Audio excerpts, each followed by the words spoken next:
여러분 안녕하십니까? 다파 뉴스입니다. 우리나라와 인도네시아가 한국형 전투기를 공동 개발하기로 했습니다. 인도네시아가 개발 비용의 20% 부담은 물론 공동 생산부터 마케팅, 시제기 제작 등에도 참여하게 되는데요. 일단 앞으로 2년간 탐색 개발을 거쳐 2012년 말쯤 본 개발 착수 여부를 결정할 계획입니다. 박지영 기자입니다. 한국형 전투기 개발에 우리나라와 인도네시아가 서로 힘을 합치기로 했습니다. 지난 15일 방위사업청과 인도네시아 국방부는 본격적인 공동 개발 추진을 위한 양해각서를 체결했습니다. 이번 양해각서 체결에 따라 인도네시아는 개발 비용의 20%를 부담하고 양산시 50여 대를 구매하게 됩니다. 또 전투기 공동 생산은 물론 설계와 시험평가, 시제기 제작 분야에도 참여하게 됩니다. KF-X fighter program co-development between the two countries is very strategic and will be mutually benefit for both countries. 일명 보라매 사업이라고 불리는 한국형 전투기는 KF-16급 이상의 성능을 지닌 다목적 전투기로 개발될 예정입니다. 현재 우리 공군이 운용 중인 F4와 F5 전투기의 노후화에 따른 전력 공백을 메우겠다는 겁니다. 또 2020년대 이후엔 우리 공군의 핵심 전력 수요의 충족과 함께 해외 시장도 선점하겠다는 목표입니다. 이를 위해 정부는 내년부터 2년간 탐색 개발을 거쳐 오는 2012년 말에는 개발 타당성을 재평가해 체계 개발 착수 여부를 최종 결정할 예정입니다. 오늘 체결하는 전투기 공동 개발 MOU는 양국 간의 상호 호혜적인 방산 협력을 증진하는 굳건한 토대가 되고 그동안 쌓아온 긴밀한 유대관계를 더욱 공고히 해줄 것으로 확신합니다. 인도네시아와 한국은 양국이 보유하고 있는 항공기술력과 인프라를 최대한 활용하여 전투기 공동개발 시너지 효과를 충분히 창출해냄으로써 양국의 군사력 증강과 항공산업 발전을 위한 중요한 계기가 마련될 것으로 확신합니다. 한편 방사청은 이번 전투기 개발 사업을 통해 7만여 명의 고용 창출과 1,200여 명의 고급 인력 양성, 그리고 국가 항공산업 브랜드 가치의 시너지 효과를 기대했습니다. 다파 뉴스 박지영입니다. 앞으로 우리 바다를 지킬 첨단 유도탄 고속함이 제작돼 첫 선을 보였습니다. 기존 참수리급 고속정보다 성능이 향상됐을 뿐 아니라 최첨단 무기까지 장착됐는데요. 앞으로 항만 방어를 비롯해 초계 작전 등을 수행하게 될 예정입니다. 우리 바다를 책임질 첨단 유도탄 고속함이 지난 28일 부산에서 첫 선을 보였습니다. 이번 유도탄 고속함의 한 명은 박동혁함과 현시학함. 이 중 박동혁함은 제2연평해전에서 전사한 박동혁 병장의 이름입니다. 특히 이번 유도탄 고속함은 기존 참수리급 고속정에 비해 대함전과 전자전, 함포 지원 사격 능력이 크게 향상됐습니다.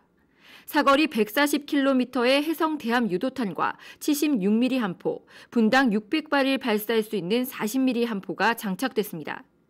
또 국내 기술로 개발된 27,000마력의 워터 제트 추진기가 장착돼 저수심에서도 신속 기동이 가능합니다. 뿐만 아니라 방화벽이 겹겹이 설치돼 생존력도 향상됐습니다. 이러한 유도탄 고속함은 앞으로 연안과 항만 방어, 초계 작전을 수행하게 됩니다. 아직 도장 공사 등의 후작업이 남아있어 이를 마친 후 빠른 시일 내에 해군에 인도될 예정입니다. 이번 첨단 유도탄 고속함은 우리 군 전투력 향상에 큰 기여를 할 것으로 기대되고 있습니다. 다파 뉴스 박지영입니다. 국방과학연구소가 창설 40주년과 6.25 전쟁 60주년을 맞아 국방 R&D의 과거를 돌아보고 미래를 준비하기 위한 종합학술대회를 개최했습니다. 그동안의 국방과학기술 연구 성과물을 한눈에 볼 수 있을 뿐 아니라 무기체계의 첨단 핵심 기술의 정보도 얻을 수 있는 기회였습니다. 시뮬레이터로 적과 가상 공중 교전을 벌입니다. 국내에서 개발된 한국형 교전 모델로 그동안 실제 비행으로만 가능했던 훈련을 가상으로 할 수 있게 된 것입니다. 특히 시뮬레이터 하나로 3개 기종의 조종 훈련을 할 수 있어 소요되는 인력과 비용 등을 크게 절감할 수 있습니다. 이러한 교전 모델은 빠르면 오는 2015년부터 공군에서 사용할 수 있을 것으로 예상되고 있습니다. 이렇게 시뮬레이터를 이용함으로써 언제든지 전천으로 훈련을 할 수 있게 되고 이렇게 훈련을 함으로써 향후 어떤 녹색 성장 기반 하에서 에너지 소모를 하지 않고 많은 어떤 전투 효과를 얻을 수 있을 거라고 봐집니다. 우리나라 기술로 개발된 장거리 대잠어의 홍상어입니다. 잠수함을 잡는 미사일로 불리는 홍상어는 1,100여억 원의 비용을 들여 지난해 개발됐습니다. 기존 함정이나 항공기에 발사되는 경어래에 비해 사정거리가 길고 정확도도 훨씬 뛰어난 게 특징입니다. 이처럼 국방과학기술 분야의 연구 성과물을 한눈에 볼 수 있는 자리가 마련됐습니다. 이번 전시회에는 미사일과 군용 로봇 등 최첨단 무기 체계와 관련 핵심 기술이 전시됐습니다. 이와 함께 지상무기와 해양무기, 감시 정찰 정보 등 8개 분야의 연구 성과와 관련 첨단 기술의 정보를 얻을 수 있는 학술 대회도 개최됐습니다.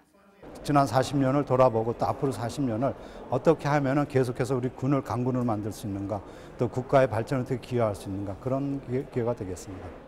이 밖에도 학술 대회 기간 동안 천안함 사건 조사 결과 발표 등도 예정돼 있는 등 국방과학기술이 한층 발전해 나가는 계기가 될 것으로 기대되고 있습니다. 방위사업청은 지난 29일 지식재산권 사업 소개와 특허 관련 소양 교육을 실시했습니다.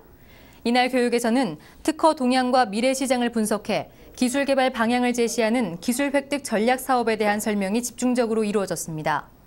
또 특허 신청을 비롯해 승인 절차와 방법, 지식재산권의 일반 사항 등도 소개됐습니다. 한편 최근 특허청 지식재산권 사업에 참여하고 있는 국방 분야 연구개발 사업의 결과물이 산출돼 연구자들에게 많은 호평을 받고 있습니다.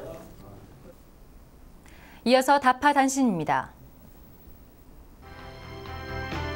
변묵은 방위사업청장은 7월 19일부터 22일까지 영국 판브로에서 개최된 국제 에어쇼와 방산 전시회에 참가해 해외 방산 협력과 방산 세일즈 활동을 펼쳤습니다. 이번 판브로 에어쇼에 우리나라는 KT-1과 T-50 등을 전시했습니다. 방위사업청은 국내에서 연구개발한 공군 KT-A1 항공기 수리 부속 국내 조달 사업에 성과 기반 군수 지원 계약 방법을 최초로 적용해 7월 30일 한국항공우주산업과 계약을 체결했습니다.